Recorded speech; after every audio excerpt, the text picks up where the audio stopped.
శిలువ ధ్యాన కూడిక మూడవ రోజు దేవుని వాక్యాన్ని ధ్యానం చేసుకుందామండి. మత్తయి సువార్త 21వ అధ్యాయము 12 నుండి 16 వరకు, అదేవిధంగా లూకా సువార్త 19వ అధ్యాయము 45 నుంచి 48 వరకు ఉన్న భాగాన్ని మనం ధ్యానం చేసుకుందాం. యేసు ప్రభువు యెరూషలేములో ఉన్నటువంటి దేవుని మందిరానికి వెళ్ళాడు. అక్కడ పస్కా పండుగ సందర్భంగా అనేక ప్రాంతాల్లో ఉన్నటువంటి ఇశ్రాయేలు ప్రజలందరూ కూడా దేవుని మందిరానికి వెళ్ళి అక్కడ కృతజ్ఞత అర్పణలు ఇంకా పాప పరిహారార్థ బలులు అర్పించడానికి వాళ్ళు మందిరానికి వెళ్ళినప్పుడు అదే ఆసరగా తీసుకుని కొంతమంది అక్రమమైనటువంటి వ్యాపారాలు చేసి ప్రజల దగ్గర అన్యాయంగా సంపాదిస్తూ మరి మందిరంలో వ్యాపారం చేస్తున్న సందర్భంలో యేసు ప్రభు వెళ్ళి అన్యాయంగా వ్యాపారం చేస్తున్నటువంటి కొంతమందిని కొరడా పట్టుకుని నా మందిరాన్ని దొంగల గుహగా చేస్తున్నారని చెప్పి వారిని బయటికి తరిమి కొట్టాడు.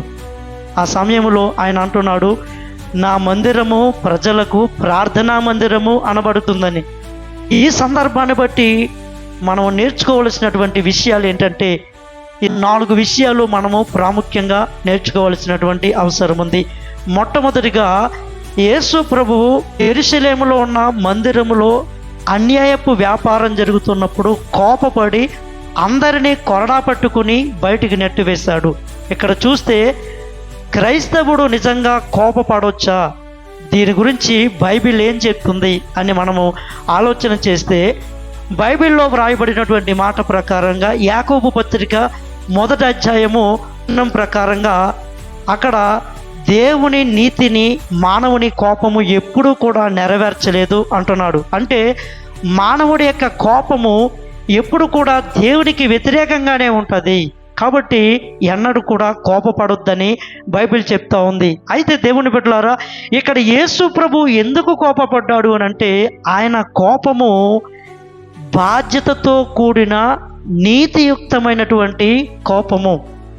చూడండి, సహజంగా మనకి కోపం ఎందుకు వస్తుందంటే, తన అభిప్రాయాలకు భిన్నంగా తన అహంభావానికి వ్యతిరేకంగా ఎవరైనా మాట్లాడినప్పుడు, ఏదైనా చేసినప్పుడు అది తట్టుకోలేక మనిషి కోపపడతాడు.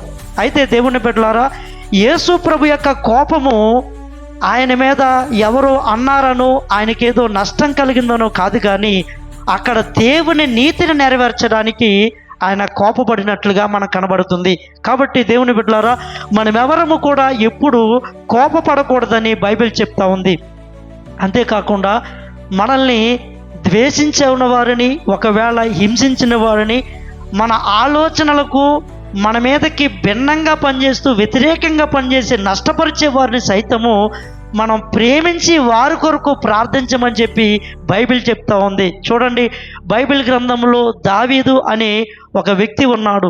ఆయన మరి శత్రువు అయినటువంటి సౌలు చేత ద్వేషింపబడతా ఉన్నప్పుడు ఆ సౌలు దావీదుని చంపాలని, దొరికితే చంపేద్దామని తరుముతూ ఉన్నప్పుడు ఆయన పారిపోతూ ఉండగా ఒక సమయంలో శత్రువైనటువంటి ఆ సౌలు దావీదు చేతికి చిక్కుకున్నాడు. అయితే ఆ సౌలు అనుకుని ఉండొచ్చు, నా పని అయిపోయింది అని. కానీ ఆ దావీదు ఏమంటున్నాడంటే, నేను నిన్ను ఏమీ అనను, కానీ దేవుని ఉగ్రతకు నిన్ను అప్పగిస్తున్నాను అని చెప్పి ఆయన ఏమీ అనకుండా దేవుని ఉగ్రతకు ఆయన్ని అప్పగించాడు. చూడండి, మనకు ఎంత నష్టం కలిగినప్పటికీ, ఎంత కీడు చేసినప్పటికీ కూడా మనము పగ తీర్చుకోవడం కాదు, కానీ మన పగ తీర్చేవాడైనటువంటి దేవునికి, ఆ దేవుని ఉగ్రతకు మనం ప్రతిసారి కూడా అందరినీ అప్పగించాలి. చూడండి, మరి దేవునికి అప్పగించినటువంటి దావీదుకు దేవుడు సరి అయినటువంటి న్యాయం తీర్చి అతనికి దేవుడు శాంతినిచ్చాడు, శాశ్వతమైన కృపనిచ్చి మరి యేసుక్రీస్తే దావీదుకి కుమారుడుగా ఈ లోకానికి దిగి వచ్చాడు. కానీ మరి తానే పగ తీర్చుకుందామని కోపంతో రగిలిపోయినటువంటి ఆ సౌలు మాత్రము తన కత్తి మీద తానే పడి అతను దుర్మరణం పొందినట్టుగా మనం చూస్తూ ఉన్నాం. కాబట్టి మనిషి, ఒక క్రైస్తవుడుగా ఎన్నడూ కూడా కోపపడవద్దు అని చెప్పి బైబిల్ ఖండితంగా చెప్తా ఉంది. ఇది మొదటిది. దేవుని బిడ్డలారా, రెండో విషయాన్ని మనము ఆలోచన చేస్తే, రెండో విషయం ఏంటంటే, యేసు ప్రభువు అసలు ఎందుకు, ఏ విషయాన్ని బట్టి కోపపడ్డాడు? ఈ సమయంలో ఆయన తెచ్చుకున్న రోషము మనము ఏ విధంగా చూడాలి అనే విషయాన్ని మనము ఆలోచన చేస్తే, దేవుని బిడ్డలారా, యేసుక్రీస్తు మిక్కిలి సాత్వికుడని మనకి మత్తయి సువార్త 11వ అధ్యాయము 29వ వచనం మనకు కనబడతా ఉంది. అయితే మిక్కిలి సాత్వికుడైనటువంటి ఆయన ఎందుకు అంత రోషం తెచ్చుకుని కోపపడ్డాడు? కారణం ఏంటి అంటే, ఆయనకి ఏమైనా నష్టం జరిగిందా? ఆయన కుటుంబానికి ఏమైనా నష్టం జరిగిందా? ఆయన ఎవరైనా ఏమైనా అన్నారా?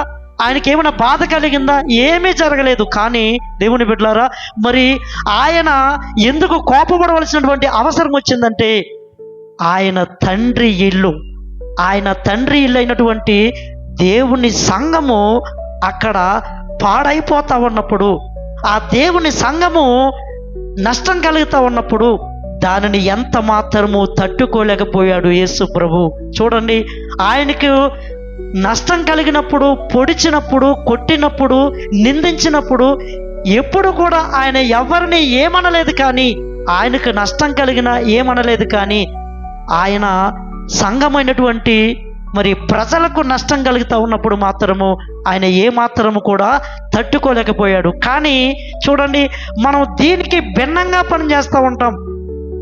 దేవుడి సంఘము ఏమైపోయినా పర్లేదు, దేవుని కార్యాలు ఏమైపోయినా పర్లేదు, నాకు మాత్రం ఇబ్బంది కలగకూడదు, నన్ను ఎవరు ఏమి అనకూడదు అనుకునే ధోరణిలో పనిచేస్తాం. చూడండి, ఉదాహరణకు ఎవరైనా మన సంఘములో ఉన్నవారు, సహోదరి కానీ, సహోదరుడు కానీ, లేదంటే సహోదరులు కానీ ఒకరి గురించి ఒకరు చెప్తా ఉన్నప్పుడు, పలానా వ్యక్తి ఇలాగా, పలానా వ్యక్తి అలాగా అన్నప్పుడు మనకి చాలా హ్యాపీగా ఉంటుంది. అవునా అని మనం మాట్లాడుతూ ఉంటాం. అయితే సంఘానికి బాధ కలుగుతూ ఉందని, సంఘం గురించి చెడ్డగా మాట్లాడుతున్నాడని మనం ఆ రోజు ఆలోచించి ఇది కరెక్ట్ కాదు అని చెప్పి ఆ వ్యక్తిని ఖండించడానికి ప్రయత్నం చేయం. కానీ అదే మనిషి ఏదైనా సందర్భంలో ఎప్పుడైనా మనకేదైనా విభేదం ఏర్పడి మనల్ని ఏమన్నా అంటే ఆ రోజు మాత్రం మనం తట్టుకోలేం, మనం కోపపడిపోతూ ఉంటాం. చూడండి, యేసయ్య ఆలోచన విధానానికి మన ఆలోచన విధానానికి ఎంత వ్యత్యాసం ఉందో చూడండి. ఆయనకు నష్టం కలిగిన, కష్టం కలిగిన, ఆయన ఎవరు ఎదిరించినా ఎవరిని ఏమనలేదు. కానీ దేవుని సంఘానికి అపాయం కలిగితే మాత్రము ఆయన కొరడా పట్టుకుని ఆయన అందరినీ కూడా బయటికి తరిమి కొట్టాడు. కాబట్టి దేవుని బిడ్డలారా, మనందరము కూడా ఆలోచన చేయాలి. మనం దేని గురించి కోపపడుతున్నాము అనే దాన్ని బట్టి అసలు మన స్వభావం ఏంటి, మన దృష్టి ఏంటి అనేది మనందరికీ కూడా అర్థమవుతుంది. చూడండి, యేసు ప్రభు మాత్రము దేవుని సంఘం కోసం కోపపడుతూ ఉన్నాడు. దీన్ని బట్టి మనం నేర్చుకోవలసినటువంటి సత్యం ఏంటంటే, దేవుడు మనకిచ్చినటువంటి ఈ భూలోకంలో అత్యున్నతమైనటువంటి గొప్ప ఆశీర్వాదం ఏదైనా ఉందంటే, ఈ భూలోకంలో దేవుడు తన స్వరక్తంతో సంపాదించినటువంటి సంఘం. కాబట్టి నువ్వు వెళుతున్న సంఘం పట్ల నీవు ఎటువంటి ఆలోచన కలిగి ఉన్నావు, నీ సంఘం పట్ల ఎటువంటి బాధ్యత కలిగి ఉన్నావు, సంఘంలో నువ్వేం చేయాలి, సంఘ క్షేమం కొరకు నువ్వేం చేయాలి అనే ఆలోచన ప్రతి ఒక్కరు కూడా చేయాలి. ఎందుకంటే దేవుని బిడ్డలారా, ఈరోజు సంఘములో అనేక అవసరాలు ఉన్నాయి, అనేక పరిస్థితులు ఉన్నాయి. కానీ మనందరము కూడా ఎవరో చూసుకుంటారులే, ఎవరిలో చేస్తారులే అనుకుని మనం దేని గురించి కూడా పట్టించుకోం. అయితే దేవుని బిడ్డలారా, దేవుడు అంటున్నాడు, నిన్ను దేవుడు సంఘాన్ని ప్రేమించి సంఘం ద్వారా నిన్ను దీవించాలని ప్రభు ఆశపడుతూ ఉన్నాడు. చూడండి దేవుని బిడ్డలారా, దేవుడు అంటున్నాడు, సంఘం ముందు పాతాళలోక ద్వారాలు నెరవమంటున్నాడు. సంఘం గురించి దేవుని సంఘము ఎవరి గురించి అయినా ప్రార్థన చేస్తూ ఉన్నప్పుడు ఆ సంఘ ప్రార్థన బట్టి వారి కష్టాల్లోంచి బయటకు వచ్చారు. దేవుని బిడ్డలారా గమనించండి, నీ సంఘము బలంగా ఉంటే, నీ సంఘము శక్తితో ఉంటే, నీ సంఘము ప్రార్థించేదిగా ఉంటే, నీ సంఘము ద్వారా దేవుడు నీకున్న ప్రతి పరిస్థితుల్లో కూడా నిన్ను కాపాడగలుగుతాడు. నీ పరిస్థితి ఎంత హీనంగా మారిపోయినప్పటికీ కూడా సంఘం ద్వారా దేవుడు ఖచ్చితంగా నిన్ను నిలబడతాడు. కాబట్టి సంఘాన్ని మనందరము కూడా కూడా ప్రేమించి సంఘం కోసం ప్రయాసపడాలి. దేవుని బిడ్డలారా, ఈరోజు మనందరము ఎంత ప్రయాసపడుతున్నాం సంఘం కోసం? మొదటి ఆదివారం వస్తున్నప్పుడు పనుల్లో కానీ, లేదంటే మందిరం క్లీన్ చేసే విషయంలో కానీ, ఇంకా ఈ దైవ కార్యక్రమాల్లో కానీ మనము దేవుని రాజ్యం విషయమే ఎటువంటి భారాన్ని కలిగి ఉన్నాము. దీన్ని బట్టి ఒక్కసారి మనందరము కూడా ఆలోచన చేయాలి. అయితే దేవుని బిడ్డలారా, ఎందుకు దేవుడు ఇంతగా సంఘాన్ని ప్రేమించమని, యేసయ్య సంఘముకు ఇబ్బంది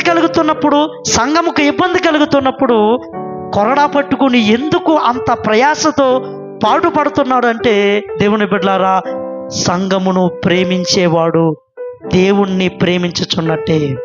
అందుకే మనకి కీర్తన గ్రంథము 122వ అధ్యాయము 6వ వచనములో మనకు ఎలాగ వ్రాయబడి ఉంది. అదేంటంటే, యెరూషలేమా నిన్ను ప్రేమించువారు వర్ధిల్లుదురు అంటున్నాడు. చూడండి, యెరూషలేమును ప్రేమిస్తే వర్ధిల్లడం ఏంటి అంటే, యెరూషలేములో ఉన్న ఆ ప్రాంతాన్ని ప్రేమించమంటున్నాడు ఇప్పుడు క్రైస్తవ సంఘాన్ని, లేదంటే ఆ ప్రాంతాన్ని ప్రతిరోజు జ్ఞాపకం చేసుకోమంటున్నాడా? కాదు.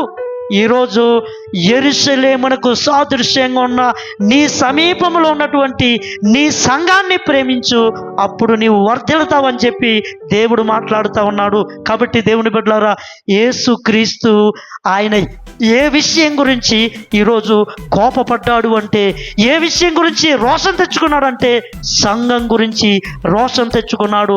సంఘాన్ని ప్రేమించాడు, చివరికి సంఘం కోసం ప్రాణం పెట్టాడు, దేవుని చేత ఘనపరచబడ్డాడు.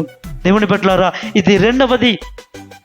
ఇప్పుడు మూడో విషయాన్ని మనం జ్ఞాపకం చేసుకుంటే, యేసు ప్రభువు చూడండి, యెరూషలేములో ఉన్న ఆ మందిరములోకి వచ్చి ఆ మందిరాన్ని, ప్రార్థనా మందిరముగా ఉండాల్సినటువంటి ఆయన మందిరాన్ని వ్యాపార గృహంగా మార్చేసినందుకు ఆయనకి విపరీతమైనటువంటి కోపం వచ్చింది.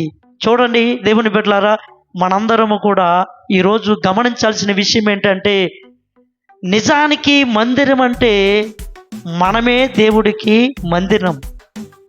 ఈరోజు దేవుడు నిన్ను నన్ను నమ్మి ఈ జీవితాన్ని, ఈ శరీరాన్ని, ఈ క్రైస్తవ జీవితాన్ని ఇచ్చి మనందరికీ తన ఆత్మనిచ్చి మనలో ఆయన నివసించాలని ఈ శరీరాన్ని చేసుకుంటే, ఈరోజు మనందరము కూడా ఈ శరీరాన్ని దేవునికి మహిమకరంగా కాకుండా అపవిత్రతకు మనము అప్పగిస్తూ ఉన్నాం. చూడండి దేవుని బిడ్డలారా, మనందరము కూడా యవ్వన కాలంలో ఉంటున్నప్పుడు ఈ శరీరమును జాగ్రత్తగా ఉపయోగించవలసిన వారమై ఉన్నాం. దేవుని బిడ్డలారా, ఈ శరీరమును ఎవడైతే పాడు చేస్తాడో, దేవుని వాక్యం చెప్తా ఉంది, వాని జీవితాన్ని దేవుడు పాడు చేస్తానంటున్నాడు.